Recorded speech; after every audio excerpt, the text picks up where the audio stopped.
चला पलट के देख लिया जौन पन्ना शेष बाचल बा।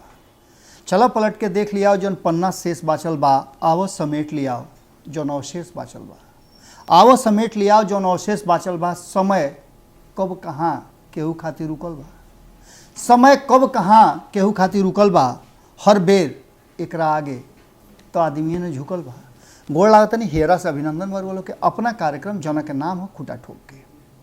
आज बिहार और बिहार से बाहरी अगर वह सफ़र करे चलतनी तो एक पीछे कारण बा कि बिहार बाहरी कितना ज़्यादा अपन प्रभाव छोड़ता और एक प्रभाव खातिर आखिर राह कैसे तैयार भइल एक पीछे के कारण का बा। ये सब बात पर चर्चा हुई और इस चर्चा में खास चर्चा ये हुई कि 15 साल से लगातार नीतीश कुमार जी जो बड़ा भाई के रोल में रहे हा ऐसा का भइल कि अचानक उनका रोल तो बड़ा भाई के मिलल लेकिन पावर सारा सीज हो गई बा। अभी पावर उनका लगे आई कैसे और ये पावर खातिर नीतीश कुमार जी लगातार पिछला 6 साल से छटपटा रहा बा।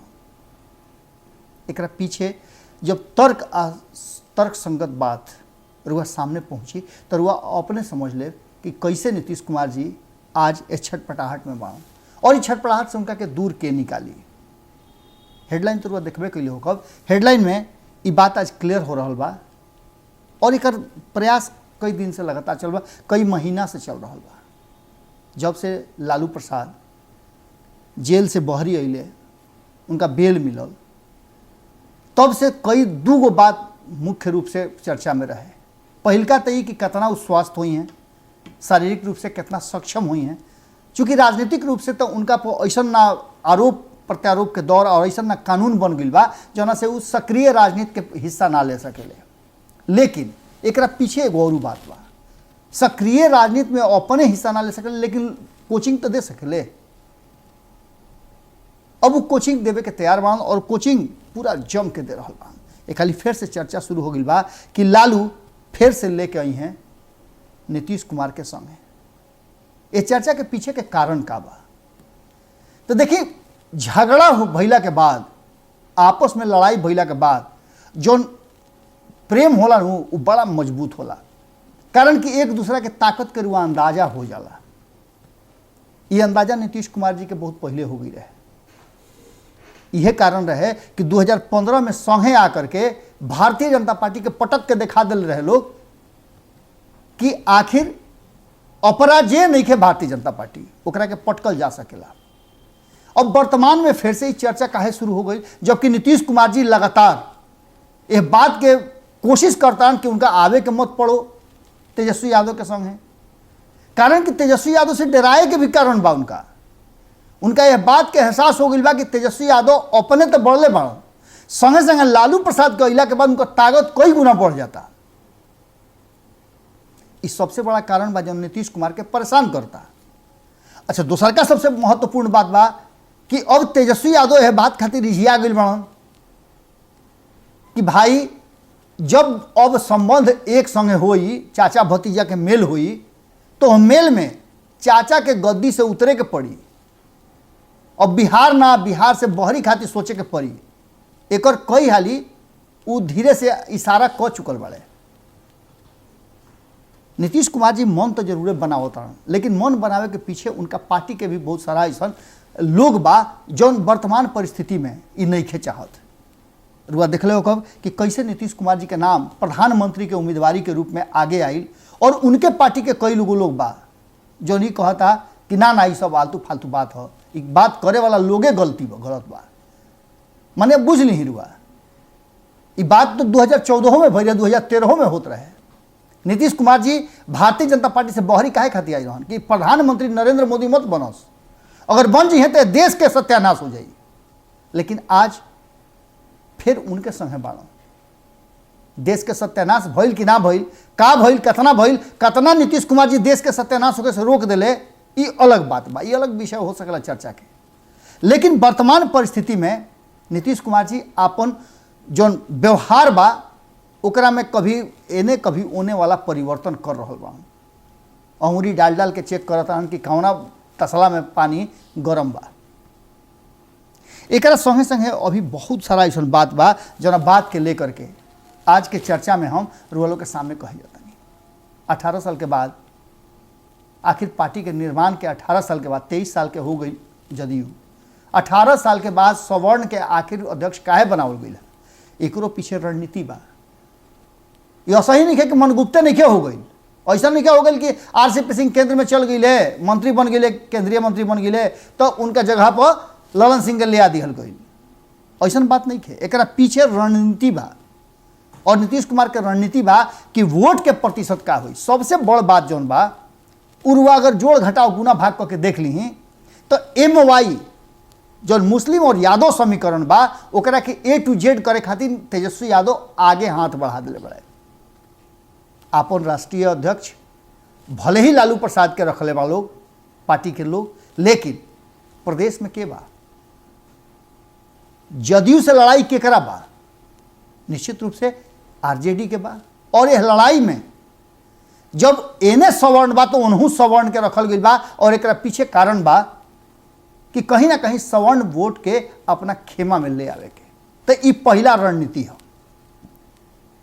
अब यह रणनीति में रुआ समझ सकता नहीं कि नीतीश कुमार जी कहाँ जाता रहे। एक बाद एक और बात समझी, 8 साल के बाद ऐसा कौन तीर मार दे रहा, ऐसा कौन काम कर दे रहा है उपेंद्र कुशवाहा जना से कि उनका के ले आवे के पड़ल है और झुक के ले आवे के पड़ल है। कारण कि उपेंद्र कुशवाहा तो ना न्योता दिले रहन, न्योता देवे खातिर तो नीतीश कुमार के पार्टी के लोग गई रहे। नीतीश कुमार ओकरा के अधिकृत कैलन हन आदमी के कि जाके उनका के मना के ले आवो भाई, लौकु समीकरण साधे के बा। कारण कि लड़ाई अब बड़ा होके जा रहा बा और ये जरूरत उनका तब काहे पड़ल जब 2020 के चुनाव में औंधे मुंह गिर गए। 2010 में जौन पार्टी 115 गो सीट ले करके माने 2005 से 2010 के बीच में जौन काम कैले ओकरा आधार पर बिहार के जनता राष्ट्रीय जनता दल के पीछे ढकेल दिलस। लालू प्रसाद के सब कई पानी हो गई और नीतीश कुमार के पूरा बहुमत, पूर्ण बहुमत 115 गो सीट दे करके एजा भेजलस। लेकिन 2-2.5 साल में क्या हो गई, 2013 में उनका भारतीय जनता पार्टी के साथ छोड़े के पड़ल। एक पीछे नीतीश कुमार जी के रणनीति जो रहे वो रणनीति बहुत गहरा रहे, लेकिन वो घड़ी सफल ना भई, ना सफल भई तो उनका आवे के पड़ल लालू प्रसाद के संगे, वो आदमी के संगे आवे के पड़ल जो 2005 में जिनका के बारे में कहले रहे कि जंगल आज हवे, हई हवे, हऊ हवे, फलान हवे, ठेकान हवे, लेकिन संगे तो आ गई। तो बिहार के जनता खातिर जंगल राज और नीतीश कुमार के जब जरूरत महसूस भइल तो निमन। जब वोट आ गई, सब कुछ हो गई, नीतीश कुमार के बुझा गई और ये बुझवा दिले भारतीय जनता पार्टी के, फिर अलगे हो गई। कारण कि उनका काम तो हो गई रहे, लेकिन एजा नीतीश कुमार के फिर घाटा लागल। कारण कि 2010 में उनका सीट रहे 115 गो, एजा के 70 पर आधा के लगभग ठहर गई। नुकसान तो उजो भई रहे, लेकिन नुकसान लौकल ना, ऐसे ना लौकल कि भारतीय जनता पार्टी के तब सीट कम रहे। जब नीतीश कुमार पाला बदल ले 2017 में जब फिर से एनडीए में गईले, दोनों घड़ी भारतीय जनता पार्टी के सीट कम रहे और नीतीश कुमार जी बड़ भाई के रोल में आ गए और अपना हिसाब से 2019 के चुनाव भी कर ले और 2020 के चुनाव भी कर ले। लेकिन 2020 में ये बात भारतीय जनता पार्टी के जो भीतरिया थिंक टैंक बा वो बुझ गई रहे और नीतीश कुमार जी के कहलस कि ठीक बा, लेकिन पटके खातिर व्यवस्था कर दिले रहे, चिराग पासवान के लगा दिलस। चिराग पासवान जितना नुकसान करे के रहे कर दिलन। आ संगे संगे एगो और बात बताओ तनी कि उपेंद्र कुशवाहा तब चाहत रहन के एनडीए में जास, उनका एनडीए में जाए खातिर हर युक्ति लगावत रहन, लेकिन उनका के भारतीय जनता पार्टी ऐसे बहरी रखलस कि लौकुश समीकरण में अगर वो एनडीए में आ जाता रहे तो नीतीश कुमार के वोटवा भेटा जाई और ये वोट काटल जरूरी रहा लौकुश वाला। यह चलते नीतीश कुमार जी के संगे नत आवस उपेंद्र कुशवाहा एक जगह मत इकट्ठा होकर लोग वो उपेंद्र कुशवाहा के एनडीए में ना शामिल होकर दले, ओकरा जगह पर देखेंगे कि का भइल, मुकेश सहनी शामिल भइले। और जब मुकेश सहनी शामिल भइले तो नीतीश कुमार के वोट बैंक जो रहे लौकुश वाला वो कुछ समाज शिफ्ट होकर के आरजेडी में चल गई। कुशवाहा के संख्या रुआ देख ली जीत के कितना आयल बन आरजेडी में। इस सारा बात के जोड़ घटाव गुना भाग रोज हो रहा बा।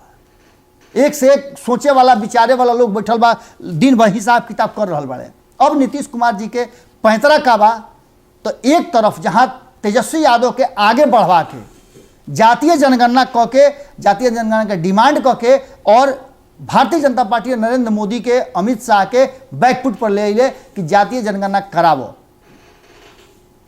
सबसे पहला बात तो जातीय जनगणना भइला के बाद जौन क्षेत्रीय पार्टी बाड़े उ आपन आपन संख्या के आधार पर लोग के अपना और घींचे के कोशिश करी हैं, और यह मेन वोटर बाड़े भारतीय जनता पार्टी के, हिंदुत्व का वोटर। एकरा में सेंधमारी कल चाहता रे, कारण कि इनकर लौकुश तो बढ़ले बा, और संगे संगे अगर ई भेटा जाता तो एक संख्या पता चल जाई, आ संगे संगे ईबीसी आ महिला वोटर के मिला करके वो अपन स्थान क्रिएट कर ले। दोसर का तरफ MOI समीकरण के चुनौती देवे खातिर और हिंदुत्व के चुनौती देवे खातिर दोनों रास्ता साथ ले ले। जहाँ एक तरफ भारतीय जनता पार्टी के पीछे ढकेले खातिर जौन की घाटा उनका भैया सवर्ण वोटर के, सवर्ण के अध्यक्ष बना दिले, दोसर का तरफ जातीय जनगणना के बात करते रहे, और तीसर का तरफ RJD के भी पीछे करे खातिर लौकुश समीकरण साथ ले ले। लगभग MOI समीकरण के बराबर लौकुश समीकरण के ले आवे कोशिश कर दिले। यानी कि जब सामने तीनों खड़ा होकस तो एक लाइन में खड़ा होकस, केहू 19 या 20 मत होके। नीतीश कुमार के रणनीति बड़ा तेज बा, और इस तेज रणनीति के कहीं ना कहीं लालू प्रसाद भी समझ गए बाड़े और भारतीय जनता पार्टी भी समझ गई बा। अब एक गो रास्ता बा कि नीतीश कुमार जी के यह बात खातिर तैयारी करे के पड़ी कि उनका आगे के रास्ता कैसे निकाले के बा, और बिहार सहित ये देश के राजनीति पर कैसे स्थापित रहे के बा। ना तो अब की हाली 2025 में नीतीश कुमार जी के साफ जो बाप पत्ता एक होके के बा। कारण कि भारतीय जनता पार्टी भले प्लानिंग में मत कहले होके, लेकिन ओकरा मुंह से निकल गई बा कि 2025 में तो नीतीश कुमार सफ आया। बिहार के मुख्यमंत्री के सपना मत देखस। एक पहले रुआ लोग के मालूम हो गई कि नीतीश कुमार जी के ऑफर पर ऑफर आ रहा बा कि हई पद ले लो, हऊ पद ले लो, लेकिन तहरा बिहार के मुखिया के पद से इस्तीफा देवे के पड़ी। अब ई बचावे खातिर, और नीतीश कुमार जी अपन साख के संगे संगे पार्टी बचावे खातिर ई नया नया सगुफा कर रहा बा, और इस सगुफा में कहीं ना कहीं लालू प्रसाद के इंतजार हो रहा बा। और एक खाली फिर से जो उपेंद्र कुशवाहा के ले आ सकेले तो फिर लालू प्रसाद के संगे काहे ना जा सकेले। इस सवाल बहुत बड़ बा, लम्हर सवाल बा, और ये दोनों आदमी जब तक ले एक जगह ना आई लोग तो भारतीय जनता पार्टी के पटकल बड़ा मुश्किल बा। 2022 में कहल तो यह जा रहा बा कि अगर भारतीय जनता पार्टी उत्तर प्रदेश के चुनाव में फिर से बहुमत में आ गई तो वही दिन नीतीश कुमार के घंटी बजा दी और अपन खूंटा बिहार में गाड़ दी। कारण कि तब नीतीश कुमार के पार्टी में भी जौन RCP सिंह के रवैया बा, उस रवैया से ये बात स्पष्ट नजर आ रहा बा कि उनकर जनाधार नीतीश कुमार के जनाधार से कम नहीं थे। अगर वो विद्रोह कर देता रहे और भारतीय जनता पार्टी के खेमा में चल जाता, जैसे कि बाकी के लोग कहता कि नीतीश कुमार जी PM मटेरियल हवे, और वो कहता रहे कि फालतू बात है, कहे वाला लोग ही फालतू बा, तो एक मतलब वह समझ ली कि कहीं ना कहीं मामला उलझता, और उलझल मामला में सजुरावे की जरूरत पड़ी नू तो लालू प्रसाद की जरूरत पड़ी, और लालू प्रसाद सजुरावे खातिर बिहार आ रहा बड़े। रुआ देखले हो कि पार्टी और संविधान के संस्कार बदले लागल बा। बहुत सारा झमेला के बाद भी रुआ देखले हो कि जौना तरीका से जगदानंद सिंह और तेजस्वी यादव पूरा एक दूसरा के कोऑपरेट करता और पार्टी के लेके चलता, वो निश्चित रूप से आगे जाए वाला रास्ता बा में पीछे हटे वाला नहीं है। उजे नीतीश कुमार के आगे जात जात अचानक से पीछे आवे लागल बड़े। ई राजनीति के, बिहार के राजनीति के आज वर्तमान स्थिति हो, और ये वर्तमान स्थिति से निपटे खातिर कहीं ना कहीं भारतीय जनता पार्टी दोनों जना के एक ना होके दिहल चाहता, लेकिन एकरा अलावे वो दोनों आदमी के पास कोई विकल्प नहीं के बुझात। का होई तो आवे वाला भविष्य बताई, लेकिन भीतर भीतर जो बात चल रहा बा, चर्चा चल रहा बा कि जब उपेंद्र कुशवाहा स्वीकार बाड़े तो फिर लालू स्वीकार काहे नहीं खन। ओकरा पीछे के कारण रुआ को बता देनी। रुआ पूरा विश्लेषण में का समझनी जरूर बताई सब है। राहुल कोनो विचार बा उहो रखब सब है। कल फिर भेंट हुई यही ठेया पर जना के नाम है खूटा ठोक के। आज रुआ लोग से एजे हम इजाज़त चाहो। बहुत सारा खबर अभी भारत लाइव पर लगातार चलत रहत रुए, वह देखत रही और संगे संगे निहोरा बा कि अपना भारत लाइव के दुलार प्यार और सही बनौले रही। 10 लाख परिवार के सदस्य हमने के होके जा रहा बन जा। एकरा में राउत सहयोग साथ बहुत जरूरी बा। हित नाता गोतिया पटदार जे भी होके ओकरा से कह के भारत लाइव के सब्सक्राइब करवाई, कारण कि सेतिहा में मुफ्त में फ्री में और खबर कहाँ मिली, भारत लाइव पर मिली। गोड़ लागत नहीं। अगर ये वीडियो पसंद आई और वह बिहार के राजनीति और बिहारियत से सरोकार रखेनी तो सब्सक्राइब बटन दबा के चैनल के सब्सक्राइब कर ली। ओजे एगो घंटी बा, ओकरा बटन दबा देला से कुल सटीक और मारक खबर रुआ मुफ्त में मिल जाई। अगर रुआ पत्रकारिता के हमनी के नया प्रयोग में सहयोग कर चाहतानी तो ज्वाइन बटन दबा दी। पेटीएम नंबर नोट कर ली 9386816700। धन्यवाद।